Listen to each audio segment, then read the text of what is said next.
Hello, good morning, good night, wherever you are in the world. I just got out of school, and I thought, I'd just take a little walk while I talk to all of you.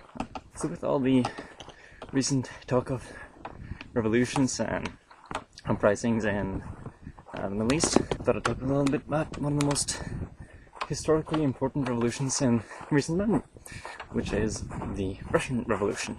Pretty much anyone who's done any serious study of the Russian Revolution just wins, because I've now said twice that there was a Russian Revolution, not revolutions. Most historians consider there to have been at least 2 revolutions in the last 100 years in Russia. I'll mostly be talking about the last one that happened, which happened in November in 1917. But before that, we must understand that in 1917 there were 2 revolutions. First one in February, and then one in November. In the late 1800s, there were a lot of changes happening in Russia. For those of you who don't know, at that point, Russia was a Tsarist rule, means autocratic rule. Around 1860, Tsar Alexander II rose to power. A lot of us like to think of him as kind of a good guy. Now, I'm not going to be undermining his efforts, because he tried seriously hard to fix some of the major economic and social problems in Russia at the time. And he also helped starting a democratization process that we see for the next 50 years. But anyways, point is, between 1860 and 1917, a lot of things are changing in Russia. And we see that the Tsar is starting to lose power. So this builds up until the February Revolution of 1917. And you must understand that people in Russia, they were not happy. They had horrible living conditions. Also, Russia was involved in World War II and spending a lot of money on that.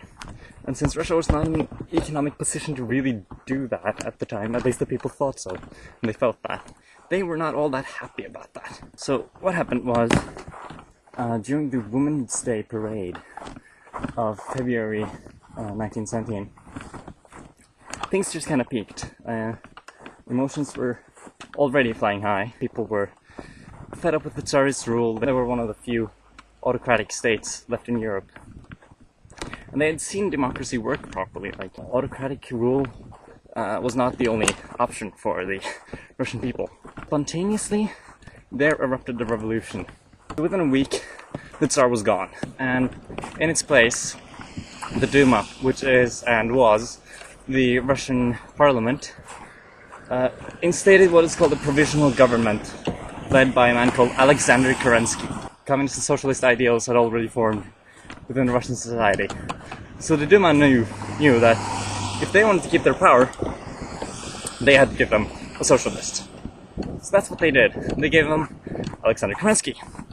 Now, the problem is, Alexander Kerensky did not live up to the promises. Especially on one point.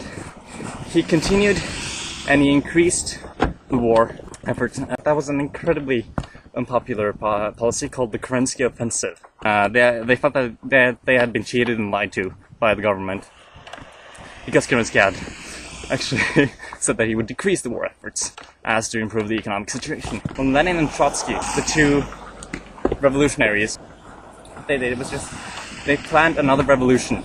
Planned exactly step by step how they would take over the government and make Russia into a communist state.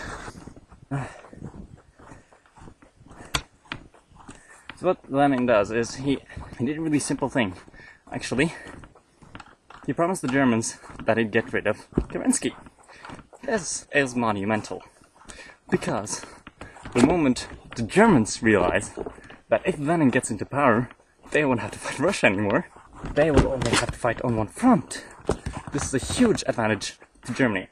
All of a sudden, Lenin not only is capable of promising that he'll get peace with Germany, he can just bring it to the table. He has pulled off one of the major political points of Kerensky before even getting into office. Now imagine what kind of support this musters. In November of 1917, another revolution breaks out. The Russian people not only realize that they don't have to listen to Kerensky, they don't have to follow his policies, but they also realize that they have a man that they can trust, that they can put into office. And hence, Russia became a communist state.